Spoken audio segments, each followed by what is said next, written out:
Welcome back to my channel. Today's video, I want to talk about what's going on in the past few years with boxing. You have the trainers blaming the boxer blaming the trainer, and ultimately somebody's firing somebody. It usually comes off a loss that was tough to take, and they take action. For example, let's go to examples. A few years back, Deontay Wilder was top of the heavyweight division, knocking everybody out, destroyer. Then finally met his match with Tyson Fury, and Fury, just was better than him, and he was about to be stopped. He got dropped in that fight, if you remember, and he was on the ropes, and he was taking a lot. I don't know how soon the referee would have stopped him, but instead his corner man, Mark Breland, threw the towel in to save him. Now, at this point, it's pretty devastating to Deontay Wilder because he went from, it's an identity loss. His identity was the big bad wolf. Nobody's going to beat you, destroying everybody. He went from the destructor into being destructed. So that's hard enough to take. What was even harder was that nobody wants to go have a trainer save you in a battle like boxing. You really don't want that to happen, even though it might be foolish. But the fact that he threw the towel in, he didn't go out on his shield, is what he explained. He was also pretty upset with his trainer because they're throwing the towel in. So after the fight comes and after all the anger and hurt, he fires Mark Breland. Says, he's not a good trainer. He did the things wrong. So he goes, gets another trainer. They talked to Mark Breland. What was the story? He says, no, that's not what happened. He goes, I tried to teach him everything. Like, Breland was a great amateur, well-schooled. He tried to teach him boxing, but Wilder was so strong-headed that he only reverted back to throwing bombs. He couldn't help it. So Breland didn't seem too upset. Fast forward, you got a new trainer for Deontay Wilder, and he's teaching him boxing. He's teaching him the mitts. He looks faster, quicker. And a rematch with Fury, a couple other fights, he comes out looking like a boxer for 1 or 2 rounds, throwing a jab to the body, but he reverts back to being a bomber and leaving himself wide open. And no matter how much you taught him, you can't teach an old dog new trick in this situation, new tricks. And so at this point, it's basically Wilder didn't do himself any justice by changing trainers. So you could say it was not really the trainer's fault. They tried. Let's go fast forward to a couple weeks ago. We had a fight between Frank Martin and Gervonta Davis.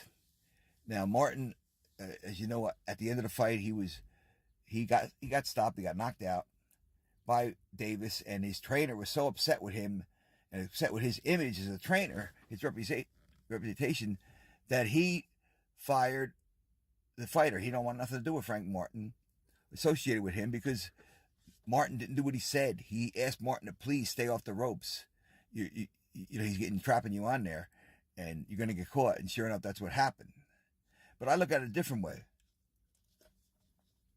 Anyone can. You can think about this and say, wait, he's upset with his fighter because he didn't stay off the ropes. He was retreating back there a lot because he was tired.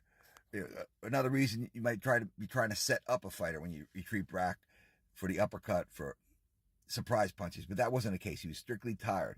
Why? He was taking a lot. He was being pressured constantly by Davis. His punches were not hurting Tank Davis at all. He was just they were not significant. They weren't much snap on him.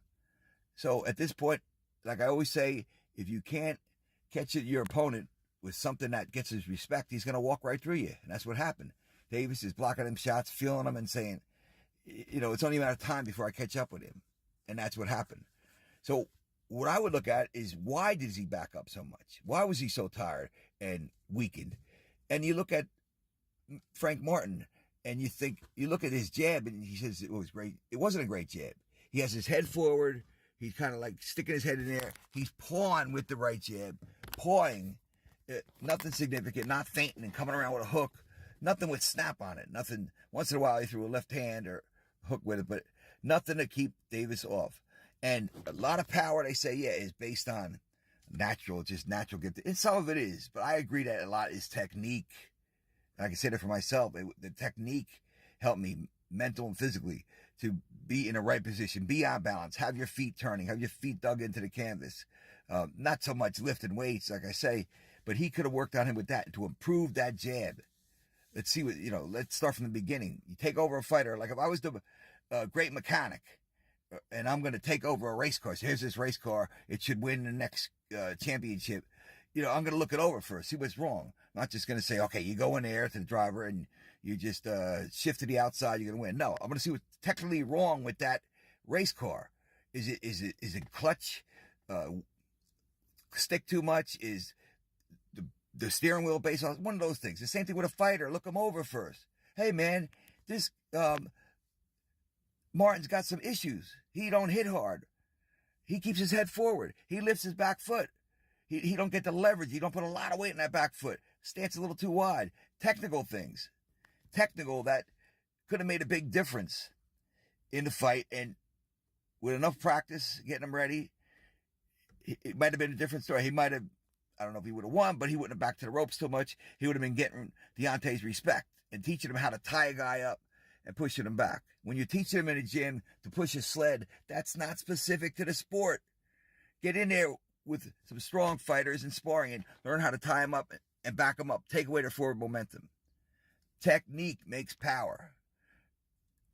And of course, his foot in the back was being light, that too wide of a stance. That affects his footwork to move off the ropes. So these things I look at and say, wait, as much as you're blaming him for what he did at the end of the fight, there were things you should have seen, in my opinion, when you first took over with Frank Martin. So there it goes. 2 scenarios. Who blames who? What do you think of it? And is this a new trend in boxing? So until next time, I hope you enjoyed the video. Please subscribe. Uncle Robert Boxing. Good night.